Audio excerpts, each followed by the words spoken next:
Hey guys, welcome to my channel.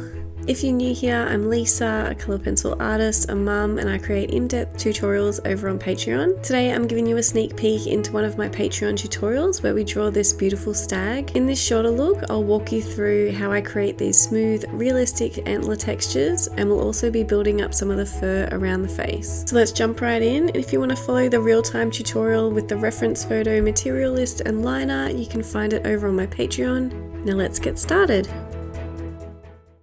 So the first thing we're going to do is put in these really small eyes, so make sure to have a really sharp point on your pencil. You can use a sanding block for this, that helps get really nice sharp points. And make sure to pay attention where you can see the really light highlight, so you want to keep this nice and bright.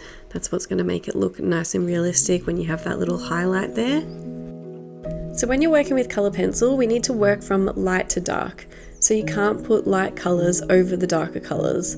So where there are light areas, we need to keep these nice and light and just build up the darker areas around it. So when it comes to the ear, we just need to gradually build up the darker tones around the white areas. And in the middle where there are these whiter areas, these aren't bright white, they do have a bit of a colour to them. So we're going in with some of the purple violet and sky blue, and also some of the cold greys to build up this tone.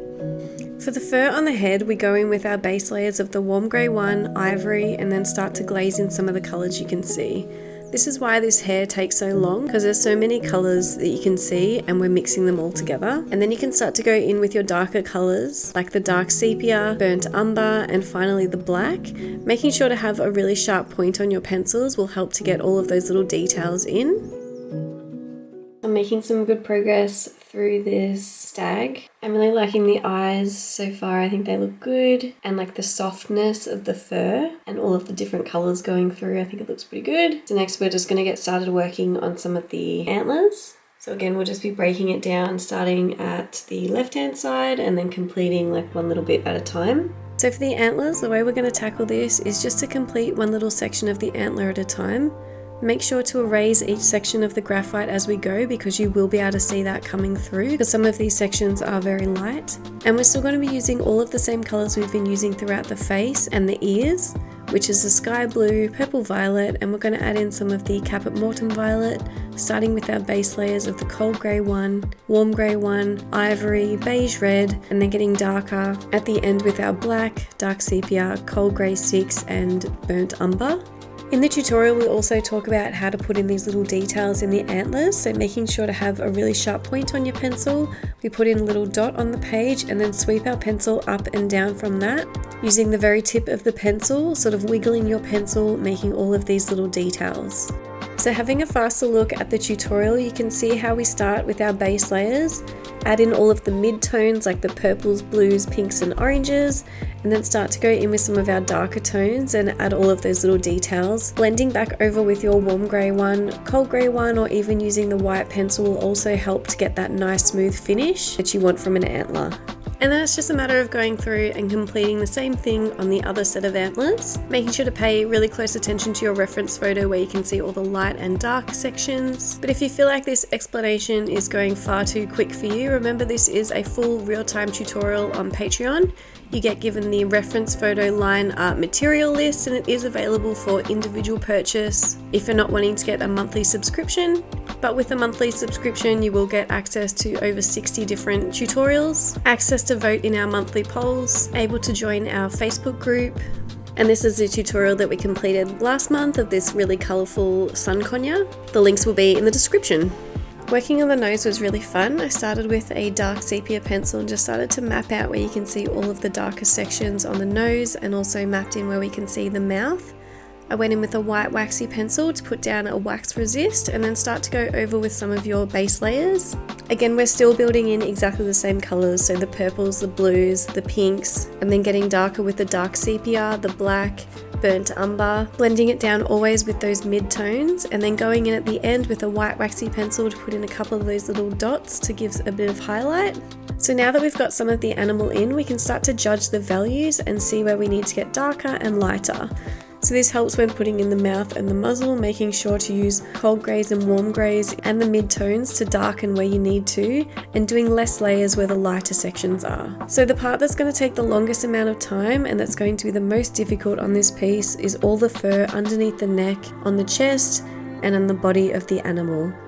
Brown fur in particular has a lot of oranges, pinks, blues, purples, browns, and blacks, so it's a lot of pencils to use, and we need to use a lot of different tones and textures, which takes quite a while to build up. And remember, every piece goes through an ugly stage, so if you feel like it's not working or you don't like it, you probably just need to keep going and push through the ugly stage. Paying attention to your reference photo where you can see the longer and shorter furs on the body, and also the direction that the fur is going, will make it seem more realistic.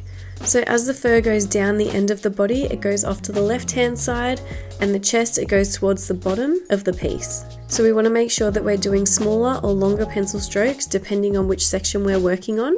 So with colour pencil and realism, what's going to make it look realistic is layers. This is why we're doing base layers, mid-tones, and then darker tones.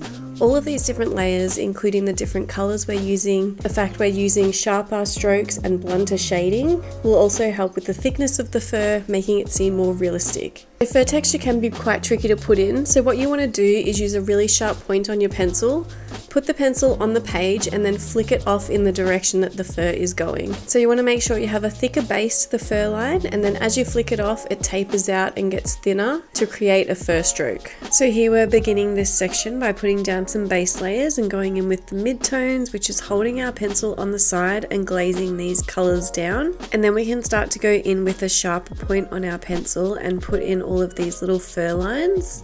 When you're doing your fur lines, remember to sort of cross them over each other, and getting a little bit of speed with it. Putting the fur strokes down at a faster pace will make it seem a little bit more realistic.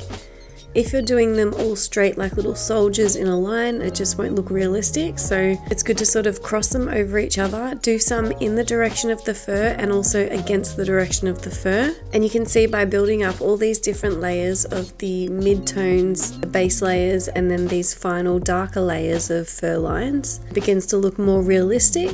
And like I said before, it does take quite a long time to build up this sort of texture, especially with brown fur. So if you feel like it's not looking correct, you probably just need to keep going.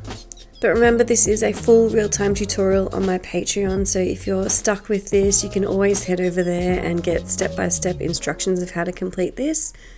But I really hope that you like this video, guys. Remember to like and subscribe. Let me know what you would like to see in the future and what you think of this guy, and I'll see you in the next one. Thanks, guys.